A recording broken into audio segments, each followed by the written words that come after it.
Gyeongju, a city that holds 1,000 years of history. The cherished values, preserved over time, have shaped who we are today. Now, through new encounters, we step into a better future. Sustainability, innovation. With the spirit of connection, a new millennium story begins. As APEC and Gyeongju come together. APEC meets Gyeongju.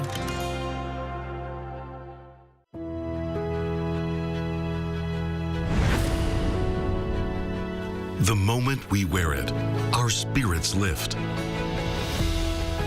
It helps us grow strong in body and in mind. As we wear it, we learn patience and respect. The belt system motivates students to strive harder and continue growing. This uniform shapes movement into grace and turns performance into something thrilling. Now, embraced around the world, Taekwondo shares our culture, philosophy, and values with pride and spirit. Though it may seem simple, this uniform holds your passion and your journey. It belongs to Taekwondo. Wear the extraordinary. Be with Taekwondo.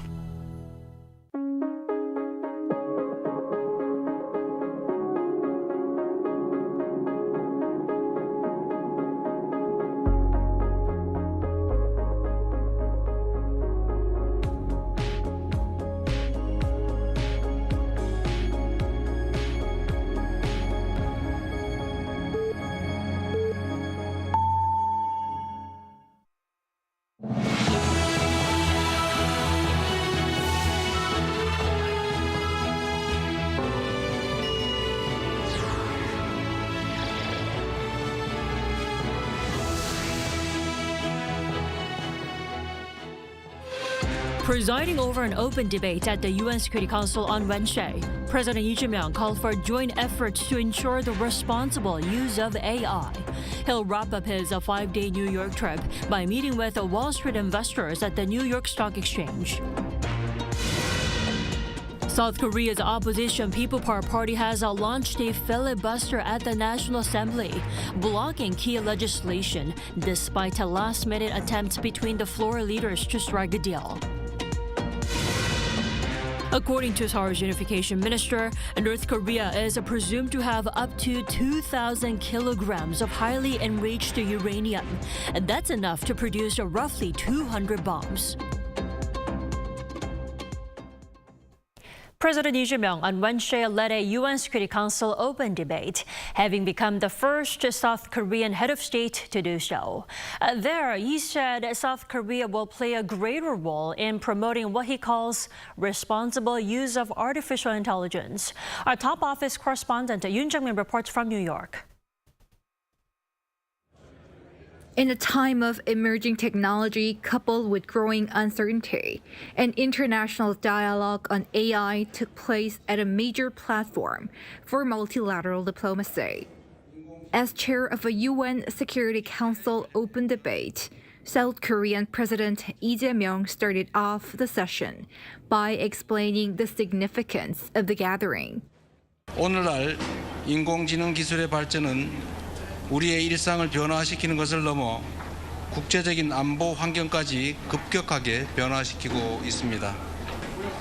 이제 인공지능이라는 새로운 위협과 도전에 걸맞는 새로운 거버넌스를 모색해야 될 때입니다. South Korea assumed the rotating presidency of the UN Security Council this month, and Lee is the first South Korean president to preside over the debate as chair. Drawing a parallel between AI and a tiger cub, President Lee urged the need to use AI to benefit humanity, not to harm it. He called for international unity to uphold the principle of responsible use of AI and emphasized the role of the Security Council, as well as Korea's contribution. 대한민국은 글로벌 책임 강국으로서 AI가 인류의 지속 가능한 미래를 만드는 훌륭한 도구가 될 수 있도록 국제사회와의 협력을 주도하는 길에 앞장설 것입니다. The wake-up call was echoed by world leaders, including the United Nations Secretary-General Antonio Guterres, noting the recent establishment of an international scientific panel on AI and a global dialogue on AI governance by the General Assembly. I will soon launch an open call for nominations for the scientific panel. I also call on governments and stakeholders to engage fully in the global dialogue and to shape inclusive, human rights-based global norms. Wednesday's session was organized under the theme of artificial intelligence and international peace and security. More international discussions on the future of AI will be held next month, when South Korea hosts the APEC leaders meeting in the city of Gyeongju. Yoon Jung-min, Arirang News, New York. And President Lee couldn't have stressed enough just how much his country is committed to leading international cooperation to make sure AI becomes a tool to build a sustainable future for humanity. Our Oh Soo-young has more on Korea's AI diplomacy. Setting the agenda on artificial intelligence, South Korea is leading the global discussion on how to govern its risks and implications. President Lee Jae-myung's chairing of the United Nations Security Council open debate on Wednesday highlights the country's efforts to set universal standards on the all-pervasive technology, as rapid advances in AI presents both opportunities and challenges for international peace and security. This comes crucially at a time when larger powers are divided in geopolitical tension and rivalry, according to international relations expert Park Won-kwon. In this kind of a context, our President Lee Jae-myung's leading role in the AI is very important because we could not see any kind of continue of the dialogue about how to restrain, limit the AI because AI is such a powerful mean and powerful mechanism to change the human histories.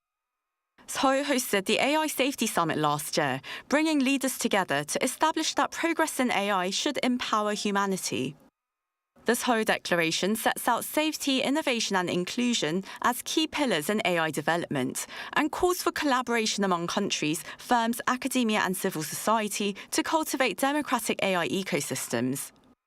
In doing so, 16 global AI tech companies, including Amazon, Google, Microsoft, Meta, and OpenAI, signed the Frontier AI Safety Commitments, which feature risk management, transparency, and accountability. On the security front, South Korea co-hosted 2 summits with the Netherlands on responsible AI in the military domain to develop global frameworks for the ethical application of AI in defense amid growing cyber and hybrid warfare. The 2 countries last year jointly tabled the first ever resolution on military AI, which was adopted with overwhelming support from 165 countries.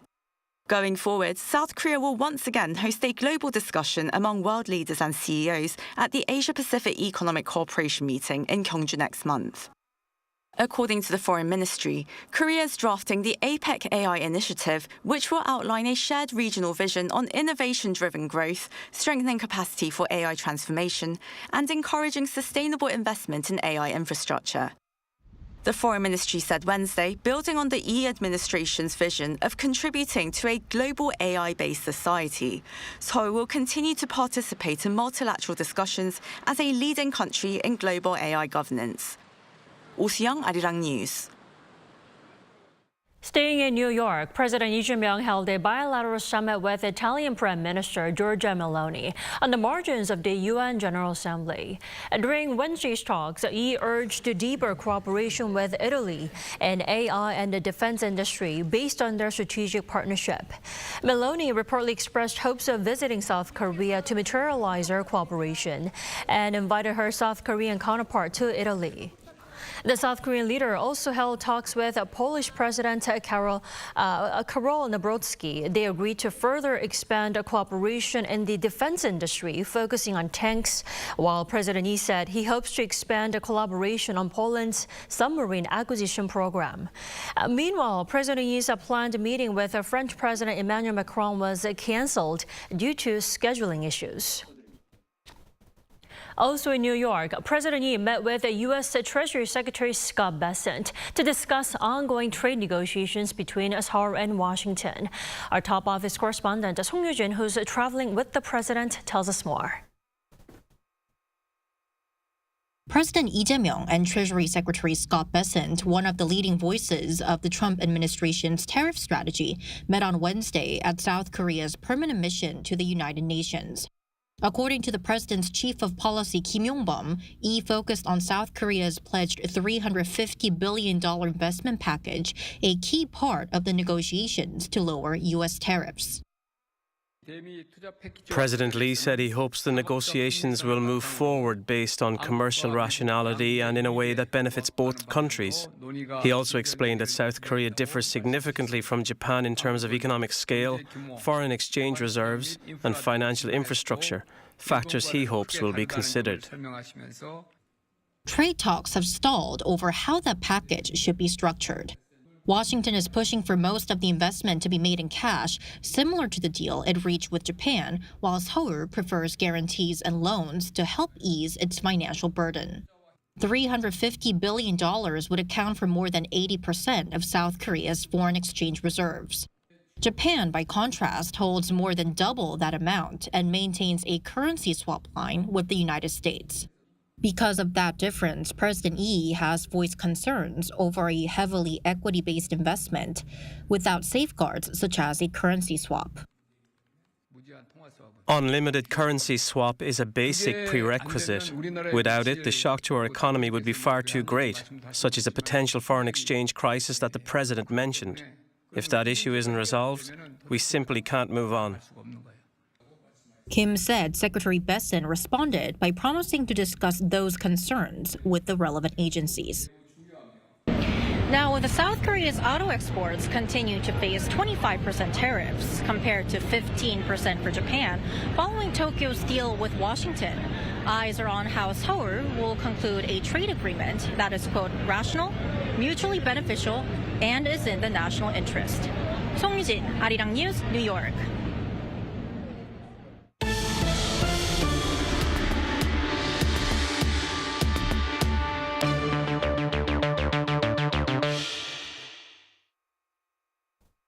The National Assembly is once again at a standstill after the opposition launched a filibuster to block key legislation. Now, at the heart of the standoff is a controversial bill that would dismantle the prosecutor's office. Our Moon Hae-ryun reports. The main opposition, People Power Party, launched a filibuster at the National Assembly, blocking key legislation despite last-minute attempts between the floor leaders to strike a deal. During Thursday's plenary session, the ruling Democratic Party pushed forward 4 contentious bills, starting with a proposed amendment to the Government Organization Act. Under the plan, the prosecutor's office will be dismantled and replaced by 2 new agencies, one under the Ministry of Justice to handle indictments and the other under the Ministry of Interior to oversee investigations. The Finance Ministry too will be split into 2 different departments. The PPP called the move reckless, warning that it could cause chaos without a clear plan for current and future personnel. Meanwhile, the DP defended the bill as an essential reform to fulfill a campaign pledge. Reorganizing the government is a necessary step to honor the administration's pledge to the people. We urge the opposition to cooperate so this reform can move swiftly. It is a highly emotional, retaliatory restructuring. This hasty organizational overhaul is driven by hatred and a desire for revenge against prosecutors. Before the session, ruling party government and presidential officials held emergency talks, dropping plans to split the Financial Services Commission and create a new consumer protection agency. They said financial governance should not become a political flashpoint, warning that uncertainty could hinder efforts to tackle economic crises. While the PPP had initially threatened filibusters against all the proposed bills, in the end it decided to do so for only the 4 contentious bills backed by the DP. Under Assembly rules, a filibuster can be shut down after 24 hours with a 3/5 vote, limiting lawmakers to 1 bill a day.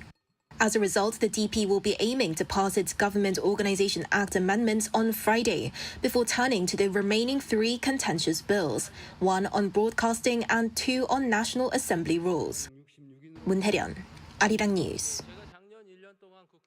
In other news, North Korea could have up to 2,000 kilograms of highly enriched uranium, Seoul's Unification Minister said on Thursday. Our Park Junan has more. Unification Minister Chung Dong-young, citing experts' estimates, claimed on Thursday that North Korea's highly enriched uranium stockpile amounts to as much as 2,000 kilograms. Chung emphasized that, as such, forcing North Korea to abandon its nuclear program through sanctions would be impossible. Chung claimed that just 5 to 6 kilograms of plutonium is enough to make 1 nuclear bomb, adding that 2,000 kilograms of highly enriched uranium could yield an enormous quantity of nuclear weapons. Minister Chung made this statement during a press briefing at the Seoul government complex, referring to President Lee Jae-myung's 3-step denuclearization strategy, which Lee outlined in a keynote address at a high-level meeting at the 80th UN General Assembly. On inter-Korean relations, Chung reiterated the government's pragmatic 2-state approach, stressing that recognizing North Korea as a de facto state does not mean permanent division. Chung stressed that South and North Korea are de facto 2 states, already 2 states under international law. The reality is, at least 50 to 60% of the population answers that North Korea is a state. However, recognizing 2 states does not mean permanent division. It means recognizing statehood within the special relationship that has emerged during the provisional process of moving toward unification. He further argued this is a realistic, pragmatic perspective and a flexible view of inter-Korean relations. The Lee Jae-myung administration's national agenda includes concluding an inter-Korean basic agreement, which is a recognition of the 2 states. The Lee Jae-myung administration's 3-step approach to reducing military tensions and restoring inter-Korean trust includes a stop in the sophistication of nuclear and missile capabilities, going through a reduction process, and reaching dismantlement. This approach echoes the END initiative proposed by President Lee at the UN General Assembly on Tuesday, short for Exchange, Normalization, and Denuclearization. Park Junan, Arirang News. As South Korea and Egypt celebrate 30 years of diplomatic ties this year, the Korean wave Hallyu is booming in Egypt. Led by the passionate younger generation, K-pop is sparking a curiosity in all things Korean. Our An Sung-jin was there. In a dance studio in New Cairo, one of BTS's hit songs, Bulletproof, pulses through the floor. 6 dancers from local dance crew The Groove move in unison. It's more than choreography, it's a shared dream. Just like from the first class, I was just like, yeah, this is it. This is gonna be my dream. I won't ever let go of it. What makes me passionate about it is how different and diverse it is. A love for K-pop, and by extension for Korea, binds these performers together. Their journey reached a high note when they won first place at the Egyptian finals of the K-pop World Festival. I wanted to show people what K-pop really is and spread it because it's special, unlike any other dance. I want to become a well-known dancer worldwide. It'll take time, but I'll keep practicing. I'm not going to stop. Across Egypt, K-pop has become more than a niche fandom. Earlier this year, Cairo hosted its first ever K-pop concert, a milestone that reflects the genre's rising popularity. But the Korean wave is about more than just K-pop. The King Sejong Institute, a Korean language center, has opened its third branch in Egypt this year, with growing demand fueled by curiosity in Korean culture. To understand the pull of Korea on Egypt's youth, I spoke with the Egyptian ambassador to Korea. Now we see from K-pop to the Korean language itself, what do you think drives this fascination among the Egyptian youth population to like Korea or to enjoy Korean culture so much? These young Egyptians, they are keen to learn the Korean language because they are in love. They have passion for Korea through what they see in the media and in the drama. The Korean culture is very popular in Egypt. But as the ambassador also mentioned, these cultural exchange could lead to economic benefits too. This is very good for Korean companies seeking to establish their offices or a representation office in Egypt, or even their factories for manufacturing and co-production in Egypt, to hire young Egyptians who can speak Korean and Arabic. The bond between Korea and Egypt shows how far music, language, and stories can travel. Sometimes 9,000 kilometers straight to the heart. An Sung-jin, Arirang News, Cairo. Korean boy band Stray Kids continues to have the highest K-pop physical album sales record in the U.S. this year. Stray Kids has sold over 1 million in the U.S. this year, combining sales of Karma with those of their previously released albums. Stray Kids' album Karma has sold a total of 392,899 copies in the U.S. from January 3rd until September 19th, according to music and entertainment market researcher Luminate. And the boy band has also dominated the Billboard main album chart, Billboard 200, becoming the first artist in the world to enter the top spot with 7 consecutive albums since its debut.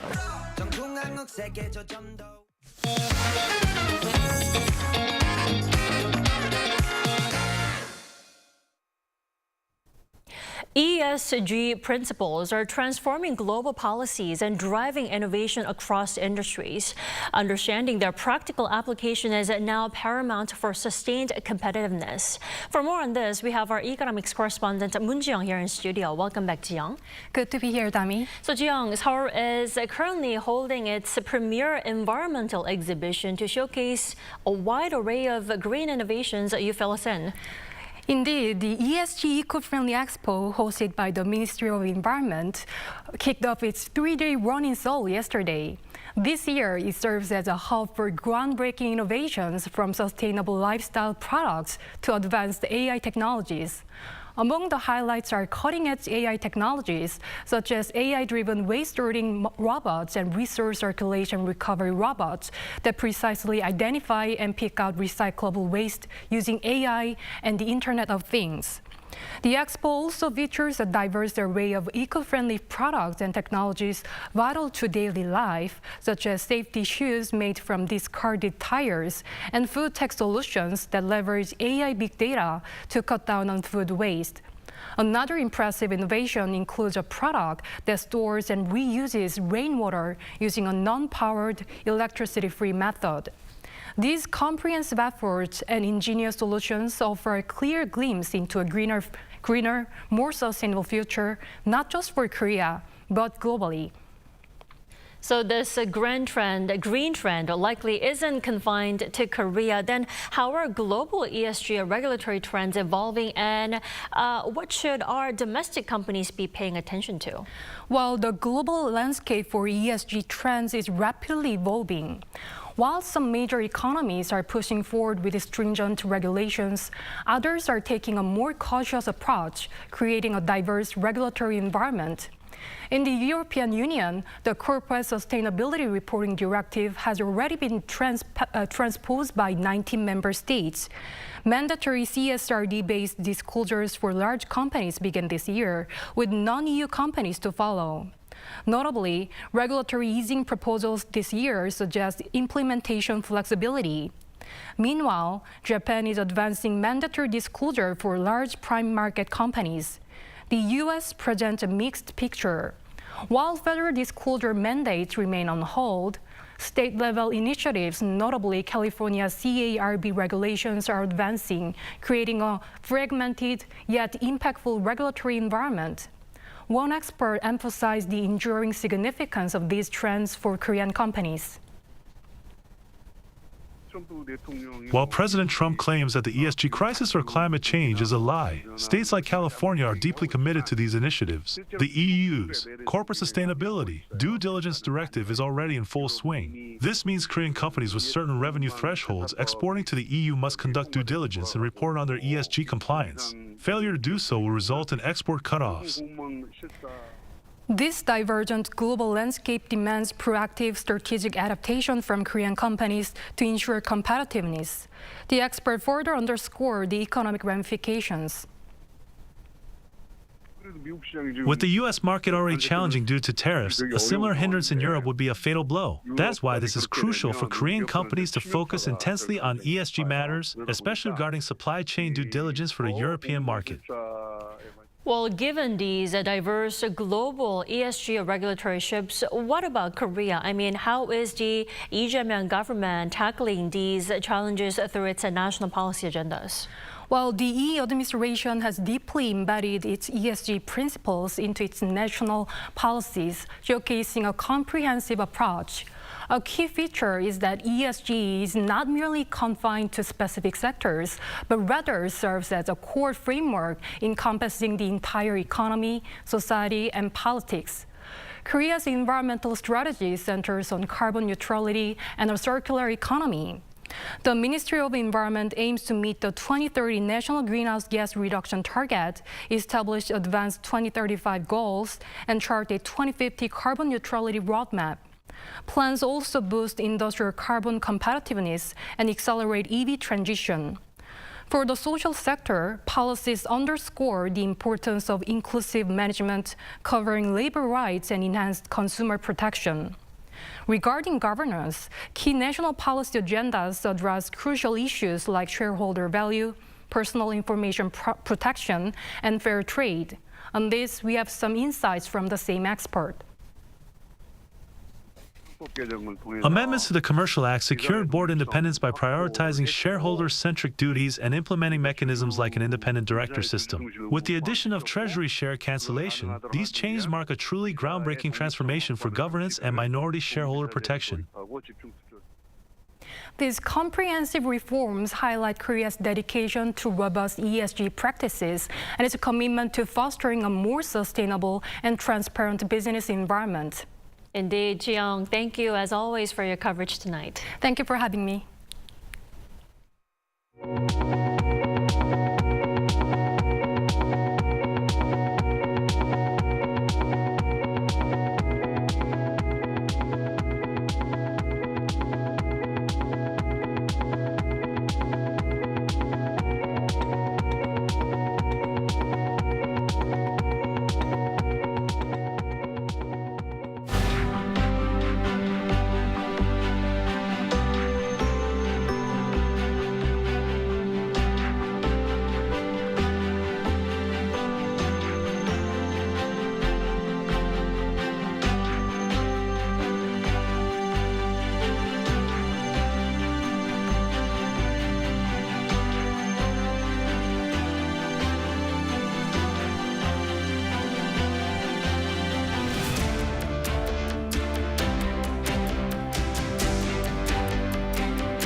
It has rained a lot all over the country since yesterday.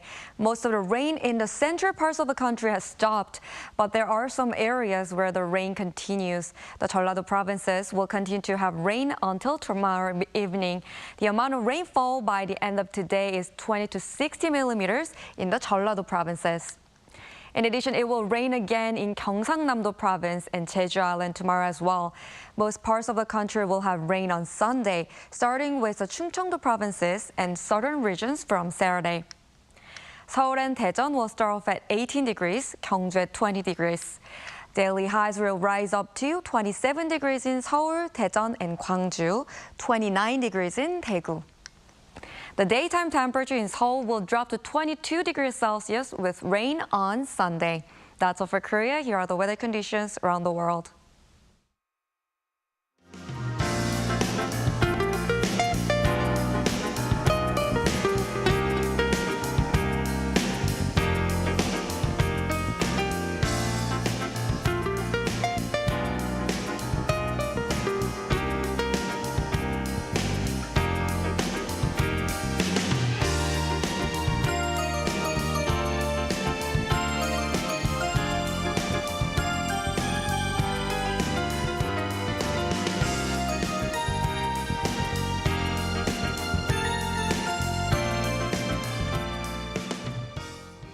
That is all we have for tonight. I'm Kim Da-mi. From all of us here at Arirang, thanks for watching and good night.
도시는 세계와 연결되어 문화를 창조했고 새로운 것을 받아들였다. 함께여서 우리는 더 자유롭고 더 멀리 갈 수 있어. 닫힌 문이 아니라 열린 질문으로. 나에게 에이펙은 자유, 융합, 국제성, 다양성, 포용, 개발. 신라의 정신이 에이펙 2025로 이어집니다.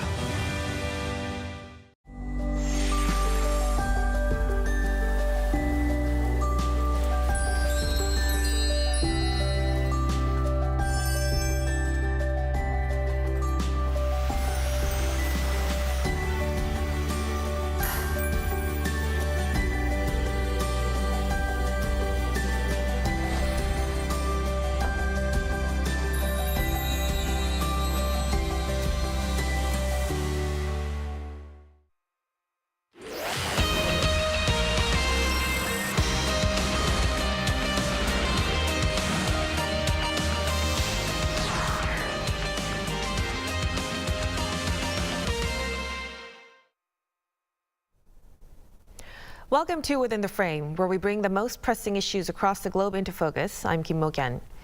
In a fractured world and at a tense moment in time on the Korean Peninsula, South Korean President Lee Jae-myung took to the UN stage with a bold declaration. South Korea is back as a restored democracy with global responsibility. At the heart of his address was the END Initiative, a peace framework focused on exchange, normalization, and denuclearization. He called for dialogue with the North, for respect across borders, and for multilateral reform. But with global attention fading fast, the question is, can this momentum actually turn into meaningful momentum? For answers to this, we invite into the studio Bong Young-sik, Research Fellow at the Yonsei University Institute for North Korean Studies. A big welcome. Pleased to be here. And also joining us online is Robert Kelly, Professor of International Relations at Busan National University. Good to see you. Thank you for having me again. So let's start with Dr. Bong, with President Lee's core peace proposal, like I've mentioned, the END Initiative. Could you explain for our viewers what this actually means and how viable is this framework? The acronym END stands for Exchange, Normalization, and Denuclearization of the Korean Peninsula. The concept he emphasized in his speech as he attended to the 80th anniversary of the United Nations General Assembly meeting in New York City just a day ago. This is a step-by-step gradual approach to not only a sustainable peace, but also a Korean Peninsula free from nuclear weapons as ultimate goals. So it begins with the exchange to be resumed.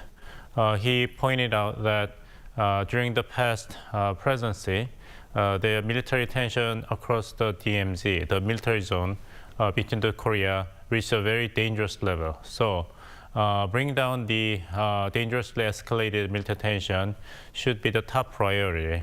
In order to achieve this goal, both sides need to rebuild the basic trust and create the culture of peace, not belligerency. So exchange, E, has to come first, which will lead to normalization of the conditions on the Korean Peninsula. And based upon these positive conditions, the ultimate goal, denuclearization of the Korean Peninsula, can be achieved.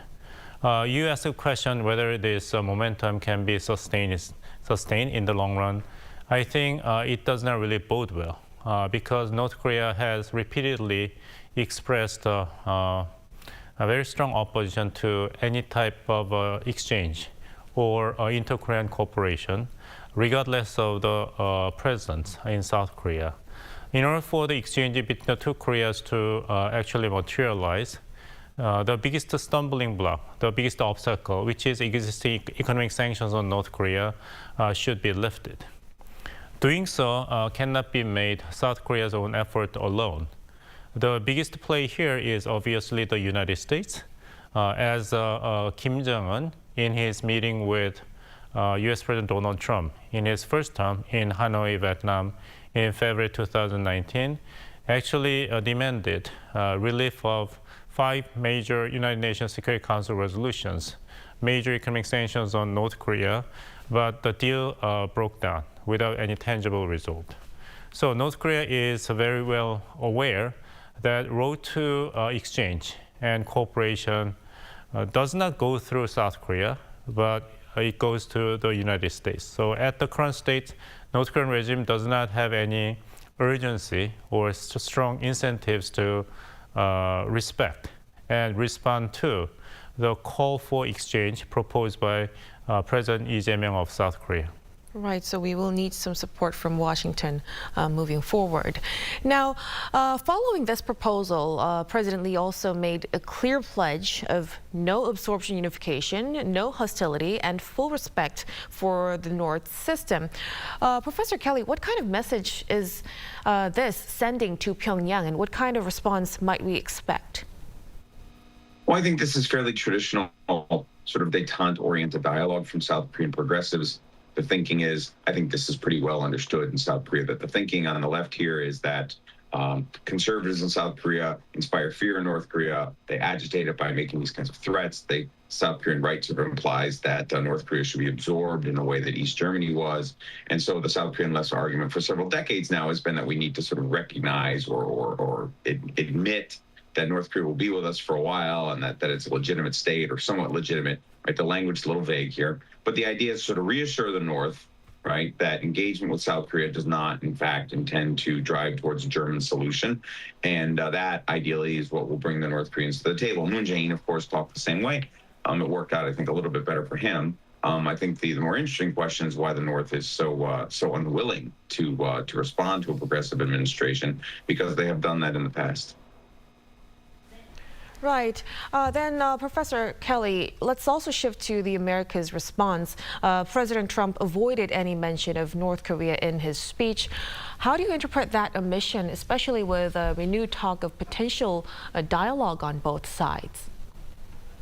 Yeah, so that talk only has just come up in the last few days. My guess is that the president's speech was probably written a week ago. It may have just been something as simple as a timing issue.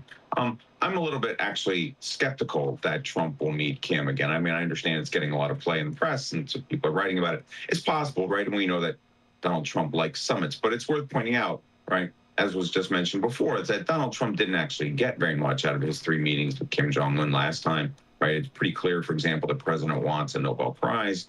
He likes acclaim for being this deal maker and stuff like that. And he tried 3 times with Kim Jong-un, and he basically didn't get anything. And so I wonder if Trump would willingly go off and meet Kim Jong-un in the same way he met Putin in Alaska, where it's just kind of thrown together without any legwork or preparation. Trump tried that last time. It didn't result in anything. He got a lot of criticism in the United States for being soft on North Korea. So I would imagine that Trump will not meet Kim anytime soon. Instead, that Trump will demand that some kind of substantive deal be made on something, if not nuclear weapons, maybe a North Korean conventional power, or human rights, or a trade deal, something. Right? Trump has got to bring home something from a meeting with Kim Jong-un. Again, he's not going to get a Nobel Peace Prize. He's not going to get the acclaim that he wants if it's just a repeat of what it was back in 2018. So I think that's why it probably wasn't in the speech. So both sides, we would have to keep knocking the door. Now, staying on this multilateral front, President Lee voiced strong support for UN Security Council reform. What's realistically possible here, and how can South Korea use this current non-permanent seat to its advantage, Dr. Bo? Right. For the first time since it joined the United Nations, South Korea is one of the non-permanent members at the United Nations Security Council, and South Korea presided a special committee with President Lee Jae-myung as a moderator this morning on AI for all as a critical issue for sustainable peace and stability in international system. As for South Korea's position on the reform of the United Nations Security Council, South Korea's position has been quite cautious. In the past, discourse and debates on reforming United Nations Security Council has been focused on inclusion of additional permanent members to have a better reflection of the regional balance of power and the respective contribution of the major powers to international cooperation, peace, and prosperity. But representation of South Korea at the United Nations Security Council has been quite complicated because of the other Asian presences, such as China, already one of the permanent members of the United Nations Security Council, and there's a representation of Japan and India as well. So for now, the reform of the United Nations Security Council has been discussed in rather idealistic and abstract manners without any concrete proposals, because concrete proposals are very hard to come up with and harder to get enough consensus among interested parties. But I like to emphasize the positive tone of President Lee Jae-myung's speech at the United Nations General Assembly meeting, which was in stark contrast to the speech delivered by the United States President Donald Trump, which was quite critical of the United Nations failing to fulfill its original mandates. He complained that the escalator did not work for him and the First Lady, and the teleprompter, for mysterious reasons, did not work for him. And he said that these are two things that United Nations gave the United States, and because of the absence of the due contribution by the United Nations to international peace, United States, under his leadership, had to do all the dirty works, stop 7 wars. So in contrast to the tone and the content of the speech delivered by the American president, South Korean President Lee Jae-myung hailed the contribution of the United Nations for the past 8 years. So if anyone asks what the United Nations has done for the world, he declared that, look at South Korea. South Korea is a prime and a shining example of the success of the United Nations for the past 8 years. Right. Definitely, it was a very clear difference between the messaging. But getting deeper into what he said, President Lee's emphasis on a more democracy and a deeper multilateralism came at a time of global fragmentation. Professor Kelly, did that message, do you think it resonated with any real weight to the world?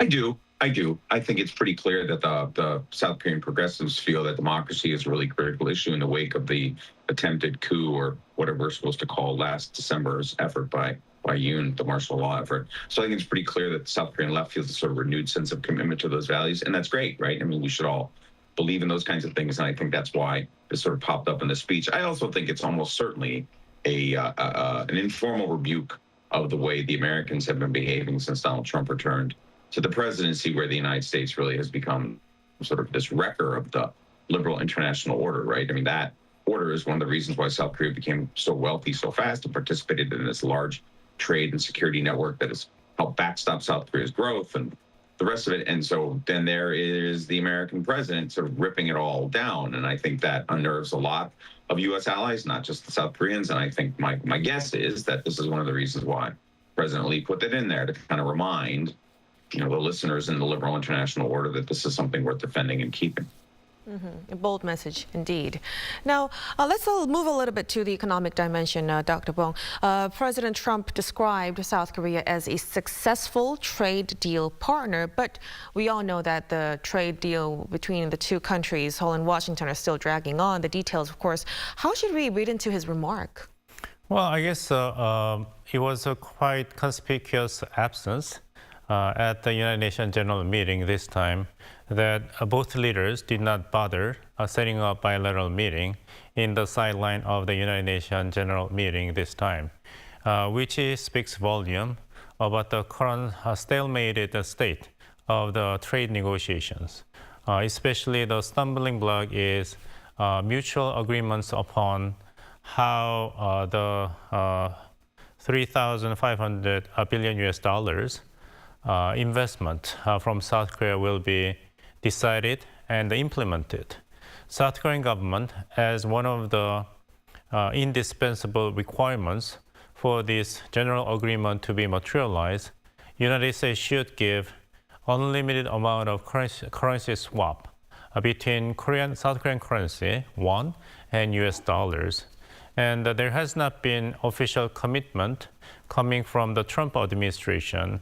And this is a rather interesting contrast between expression of a very strong commitment by the Trump administration to protect the current Argentine government in financial crisis, and similar kind of commitment and support have not been confirmed by the same administration in Washington.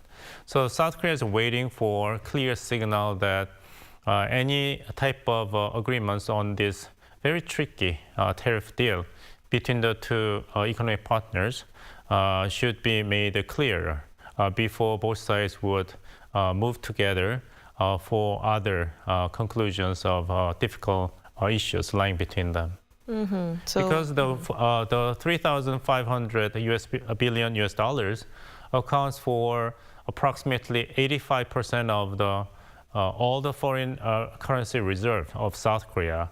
If that staggering amount of foreign reserve would be so-called evaporated and controlled in the hands of the United States, the South Korean financial system will be as vulnerable as it was at the beginning of the Asian financial crisis in 1997. The nightmarish scenario does not, no South Korea wants to repeat the nightmarish scenario that they had to go through many, many years ago. So there should be a reliable guardrails implemented by the United States. Right, definitely a very sensitive issue, and that's why we need a little bit more patience on that.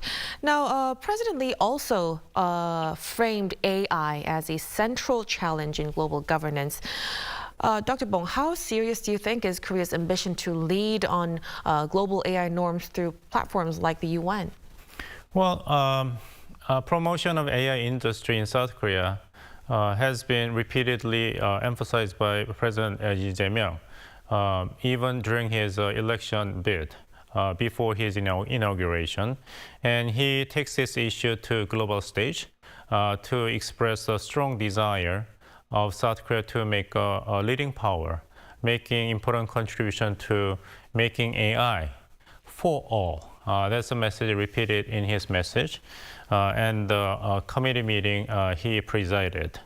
Because there's a concern that if AI out of control will be AI as an instrument of the digital colonialism, and the AI will be only left in the hands of powerful few individuals with potentially very, very malignant intentions for selfish gains, left in the hands of only powerful corporations who have a monopoly of very secretive and advanced technology.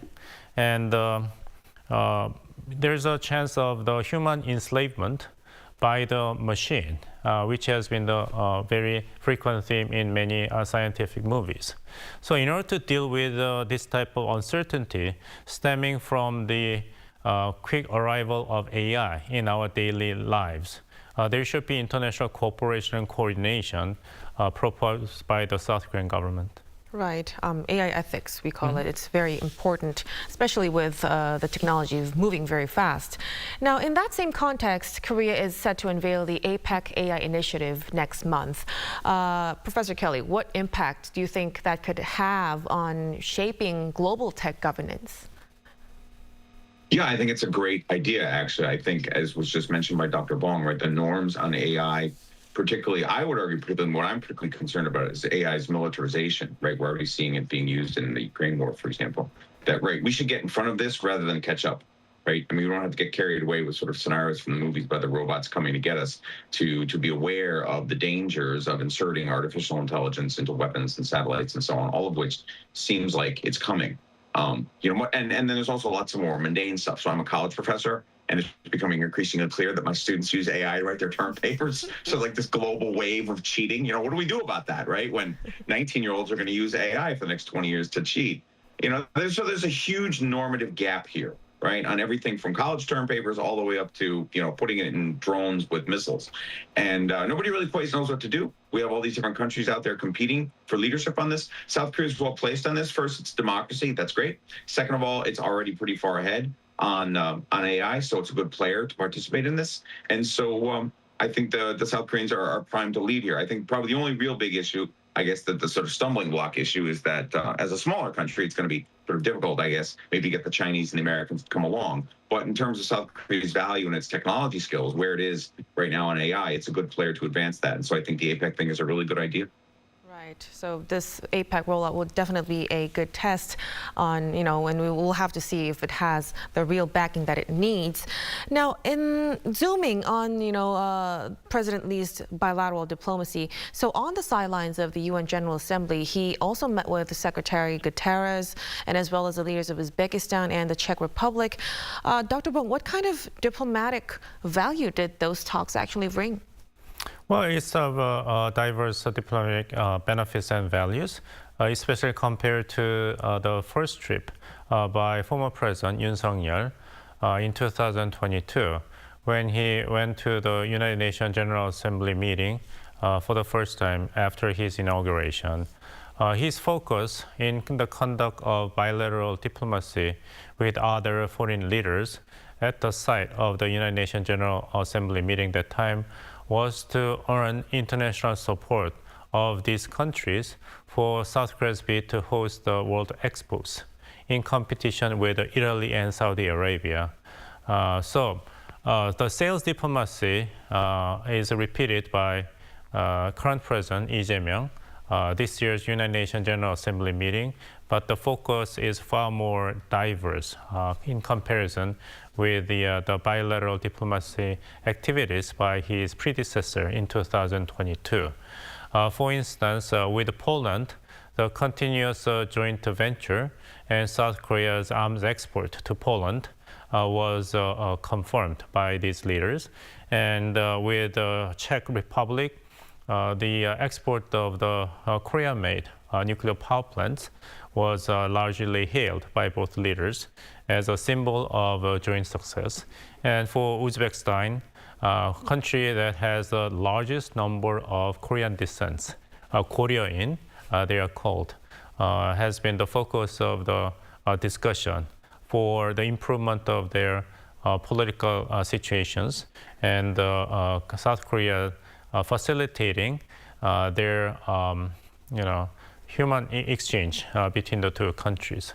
So again, the focus was not specific because 2025 South Korean president at the United Nations General Assembly was under very different circumstances than the circumstances in 2022. So it seems like a very busy week for President Lee. Right, it's not a good time to be the president of South Korea. He had a lot definitely on his plate. Now, before we let you go, Professor Kelly, looking back on the whole full week, what would you highlight as Korea's biggest diplomatic achievement at this year's UNGA, and where should President Lee focus next? Sure, I think it's South Korea's return, and Dr. Bong mentioned this earlier. I think it's South Korea's return as a full-fledged democracy, standing before the UN, talking about the importance of democracy, right? I mean, that's great stuff, right? South Korea is an established democracy.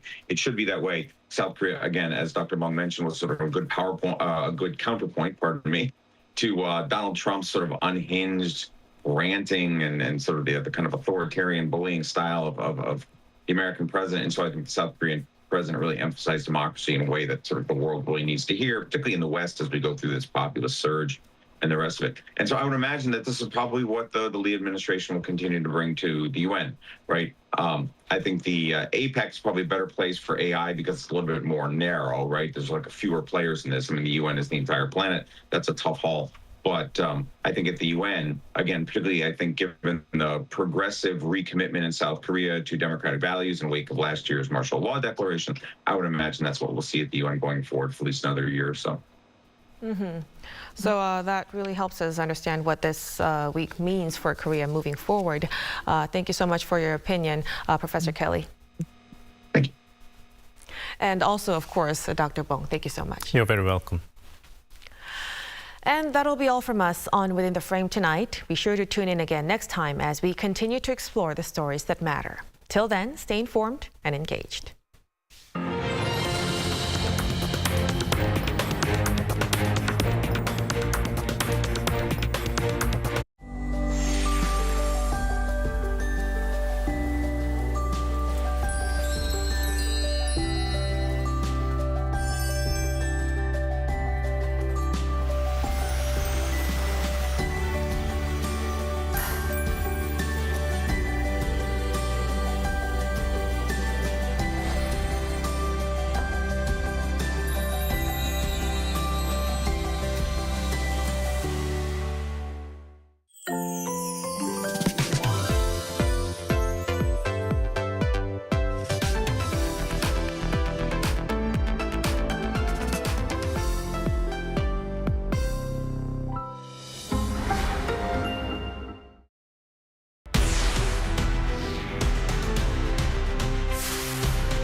How to survive in Korea. Cafes. Step 1. Find a seat. Before ordering, find a seat. Laptop ID, smartphone, jacket, whatever that can mark your territory, but no bites. It's a little too big. Step 2. Pick up. We do not ask or call your name. We call out, B69 고객님. The buzzer will vibrate when your order is ready at the counter. Wait, got your straw? Keep the top of the wrapper on. Doing this is more hygienic. Step 3. Cafe etiquette. If you need to use your laptop, find a seat next to a socket. No extra charge for using electricity. But if you're staying over 3 hours, how about ordering another drink or dessert? Step 4. Last bite standing. There's a mysterious custom in Korea. The last bite standing. When there's about 1 bite left of that cake, nobody will go for it. You might be tempted, but don't be hasty. Right before you get up, take the last piece, saying that you simply can't waste food, or just leave it. It will save a few calories. Did you survive at the cafe? Did someone behind the counter catch your eye? Go for the same drink every single day. 오늘도 아이스 말차 라떼 드실 거죠? You might make an impression.